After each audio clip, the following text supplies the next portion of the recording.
prepare phase of the DataWise improvement process is designed to provide a solid foundation for collaborative inquiry. It's comprised of 2 steps. The first step, as we discussed earlier, involves establishing teams and schedules that support collaboration, setting the tone to make sure that collaboration is effective, and taking stock.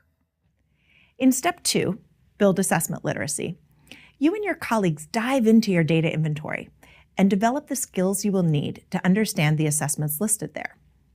Building assessment literacy is important because it ensures that you have the background you need to move into the inquire phase.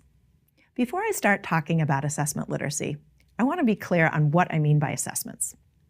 So some of the assessments on your data inventory may be high-stakes exams that are used for external accountability. Others may be benchmark tests that are given throughout the year to track progress on learning standards.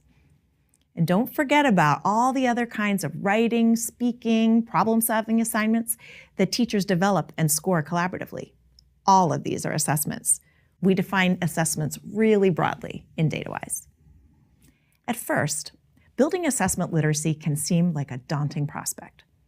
But if you break it into manageable steps, you can scaffold the work.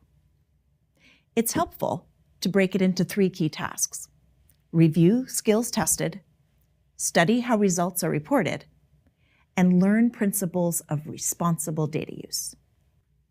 Reviewing skills tested involves considering the larger domain of skills and knowledge that you want students to learn, and then determining what portion of that domain can be illuminated by the assessments that you actually have.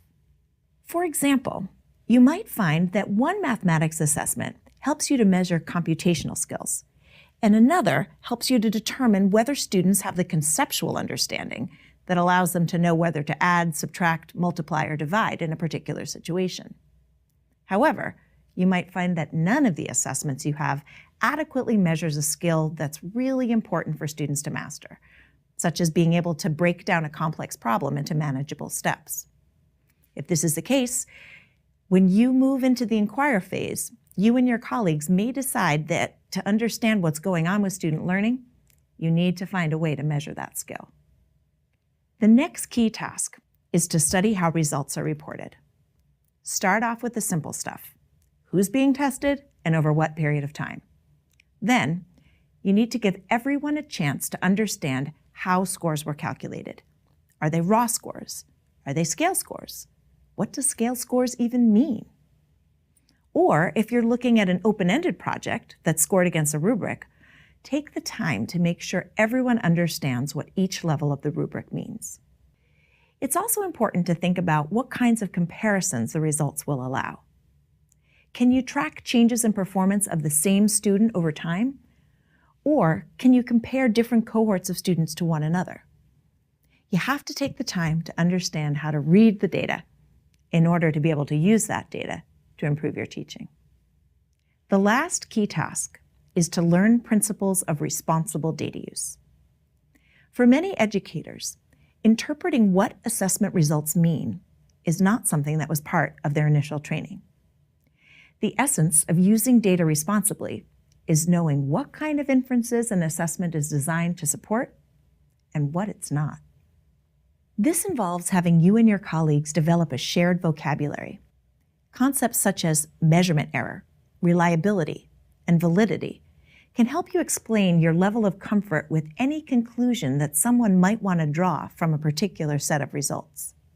For example, if you're in a small school and you see an increase in average test performance from one year to the next, it's important to be cautious before jumping to conclusions about what that increase means. If there's only 15 students taking the test one year and then 13 the next, the score of any one student can have a large impact on the average. This lowers the reliability of the estimate of average performance. And to be responsible users of data, it's important to take this into consideration. There are, of course, several challenges to building assessment literacy. For example, some schools do not have the expertise in-house and need to find support outside their building for teaching assessment literacy concepts. Other schools find that it is overwhelming to build assessment literacy for all assessments at once and choose to sprinkle assessment literacy throughout the improvement process as needed. Still others find an initial resistance among some teachers because focusing on assessment reports can feel like a distraction from the real work that they want to do. It's important not to stall out at step 2, because as you get deeper into the improvement process, the work becomes more engaging and more relevant to teachers. And when this happens, the need to develop assessment literacy becomes more compelling for everyone.